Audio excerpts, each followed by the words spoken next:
自从疫情发生以来，我们西安市中医院中药房为重点人群熬制了中药合计8万多袋。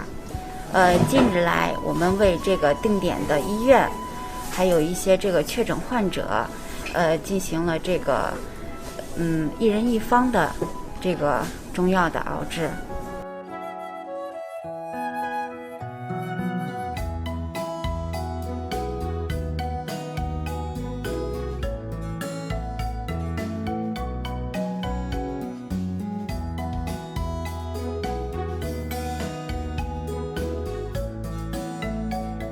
我们还会开展一些中医的适宜技术，这些呢有利于我们患者的心理治疗和情绪的调节。